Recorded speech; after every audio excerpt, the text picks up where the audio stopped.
Dhaniakhali halt থেকে আজকের গন্তব্য মল্লিকপুরের শ্রী শ্রী মদনমোহন বলরামজিউয়ের মন্দির। আপনারা হাওড়া থেকে কর্ড লাইন বর্ধমান লোকাল ধরলে অতি সহজেই 1 ঘন্টা 10 মিনিটের মধ্যেই চলে আসতে পারবেন ধনিয়াখালী হল্ট স্টেশনে।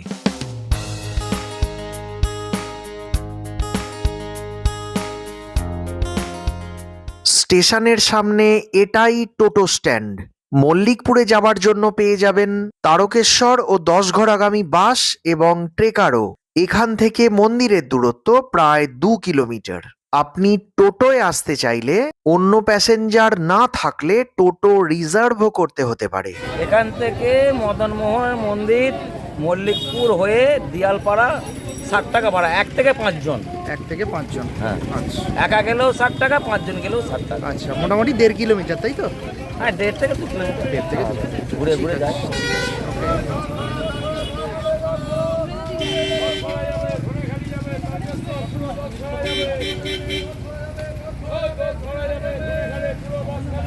পশ্চিমবঙ্গের এই ধনিয়াখালী তাঁতের শাড়ির জন্যই বিখ্যাত। এই তাঁতের শাড়ি কিনতে এসেই শুনলাম এখানে মদনমোহনের একটা মন্দির ও মন্দিরে মদনমোহন ও বলরামজিউয়ের সুন্দর মূর্তি রয়েছে। তাই ঠিক করলাম এসেছি যখন ঘুরেই যাব এবং সেটা শেয়ার করব আপনাদের সাথেও। চলুন মন্দিরে যাওয়া যাক।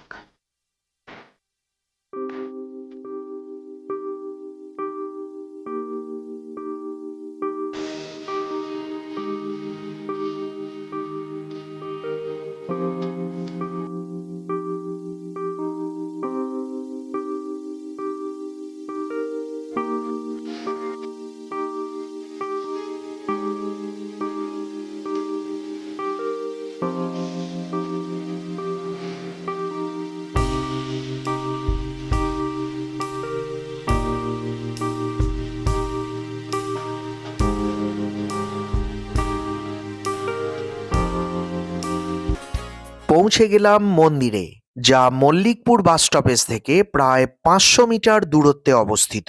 সবুজে ঘেরা নিরিবিলি একেবারে গ্রাম্য পরিবেশের মধ্যে অবস্থিত এই মন্দির, যা কারো মতে 200 আবার কারো মতে 500 বছরেরও বেশি পুরানো। তবে সঠিক তথ্য জোগাড় করতে না পারায় আমি আপনাদের সঠিকভাবে কিছু বলতে পারছি না।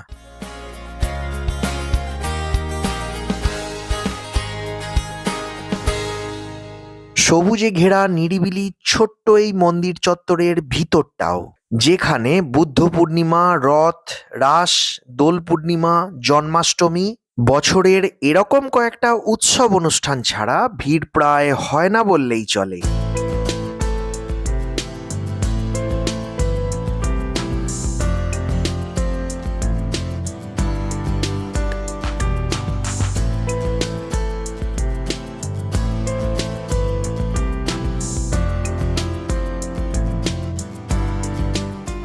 এটা এই মন্দিরেরই পুকুর, ছোট সবুজ পানায় ভর্তি।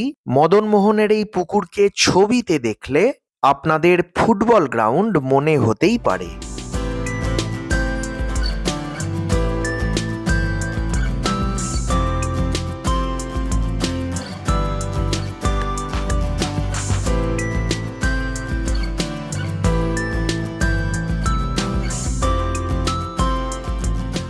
মন্দিরে লোকজন প্রায় না থাকায় এবং মন্দিরের পূজারী আজকে একটু অসুস্থ থাকার জন্য আমি সেইভাবে কোনো তথ্য জোগাড় করতে পারলাম না। তাই ইচ্ছা আছে অবশ্যই আর একদিন আসার। তবে ভাগ্যক্রমে আজ আমি দুপুরের প্রসাদের টিকিট পেয়েছি। এখানে টিকিটের কোনো নির্দিষ্ট ধার্য মূল্য নেই।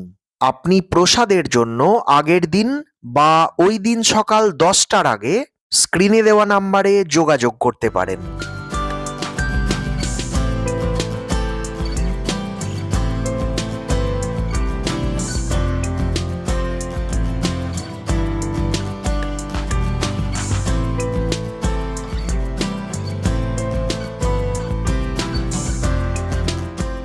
এটা মদনমোহনের রথ, যাতে চড়ে মদনমোহন ও বলরামজিউ সোজা রথের দিন সন্ধ্যার পরে মল্লিকপুর মদনমোহন ঠাকুরবাড়ি থেকে চলে আসেন ধনিয়াখালীর এই মদনমোহন তলায়। ঠিক 1 সপ্তাহ পর উল্টো রথের দিন সন্ধ্যার পরে দু ভাই আবার চলে আসেন মল্লিকপুরের মদনমোহন ঠাকুর বাড়ির এই পুরানো স্থানে।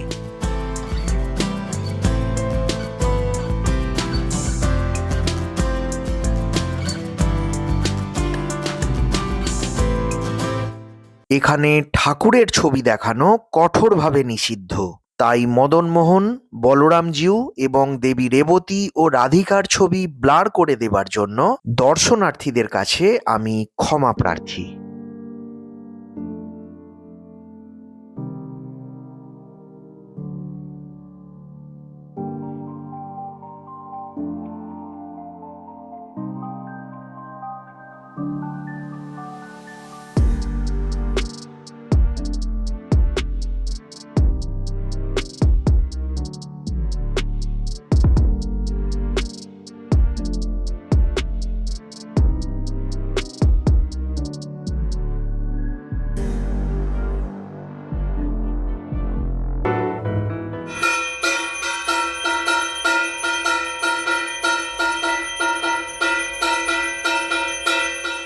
মদনমোহনকে ভোগ নিবেদনের পর এবার আমাদের প্রসাদ পাবার পালা।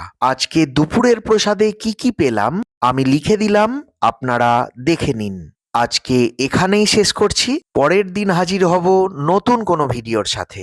সকলে খুব ভালো থাকবেন, নমস্কার। দেবো? হুম। খাবারটা দেখা। ঠিক আছে, ব্যাস। ঠিক আছে তো? হ্যাঁ হ্যাঁ।